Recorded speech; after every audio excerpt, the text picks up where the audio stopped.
Reading a random digit table. A random digit table is used when selecting a sample from a population.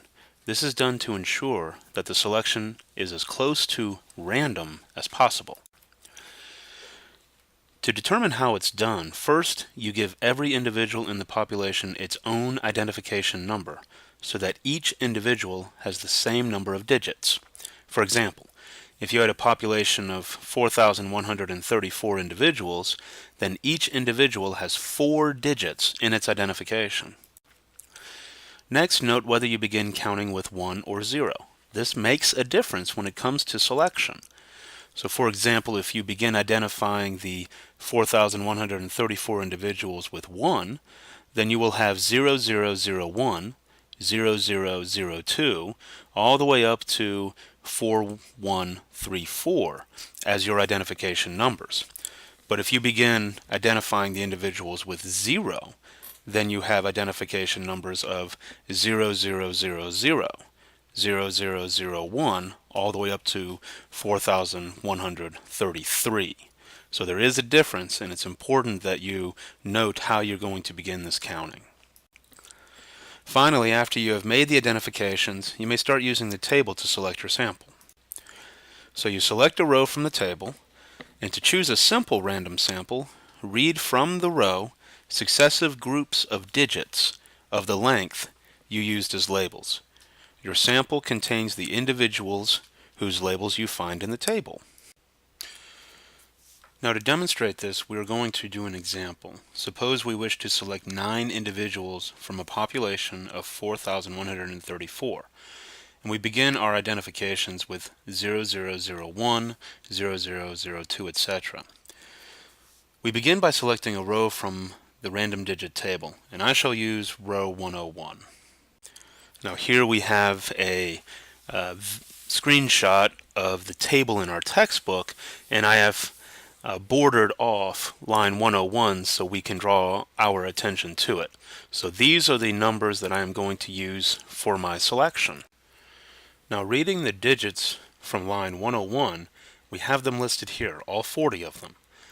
Now we divide this row into groups of 4, since our identification numbers have 4 digits in them each.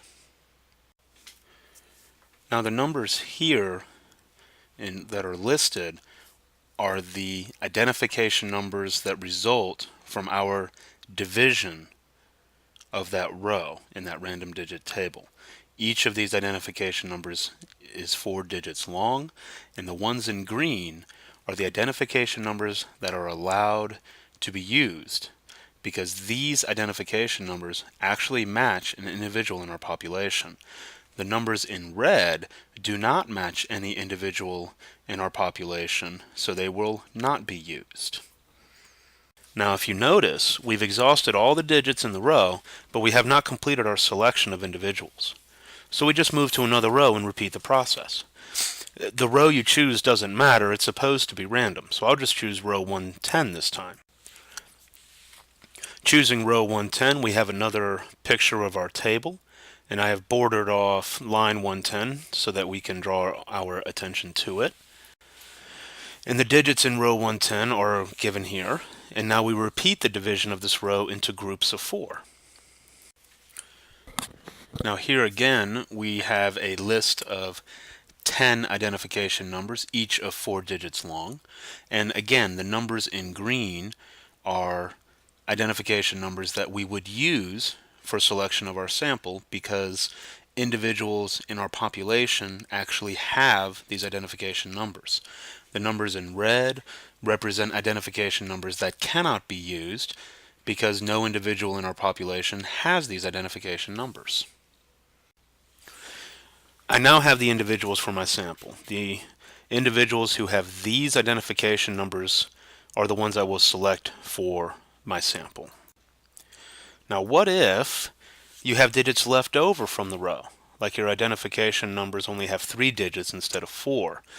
Well, in this case, you may disregard leftover digits and just choose a new row.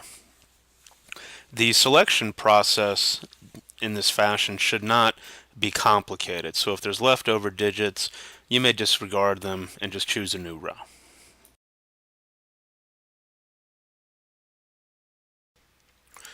Now, a popular question is, what if you have repeats in your selection? Like, say the identification number 3232 appears twice. Well, the answer to this really just depends on how you're sampling. If you're sampling with replacement, which means individuals can be sampled over and over again, then you may have individuals that are sampled multiple times, and that's okay. If you're sampling without replacement, and what that means is that as soon as an individual is picked for a sample, they cannot be used again, then you disregard these repetitions. For our class, we shall use sampling without replacement unless otherwise stated.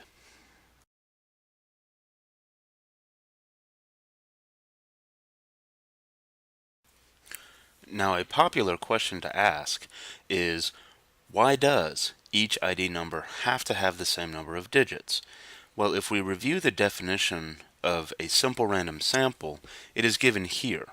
And a simple random sample is a sample that consists of n individuals from the population chosen in such a way that every set of n individuals has an equal chance to be the sample actually selected. Now, what this means is that a simple random sample not only gives each individual an equal chance of being selected, but also every possible sample an equal chance to be selected. And what this means is that if you're taking a sample of 9 individuals, then every sample of 9 individuals has the same chance of being selected. And this is what separates a simple random sample from other kinds of random sampling. So the question before us now is, if we consider our example of our population of 4,134 individuals, and we don't use the same number of digits for our identification numbers, how can we divide this row up in our random digit table? And this is my challenge to you. I would like for you to consider row 101 again, these 40 digits,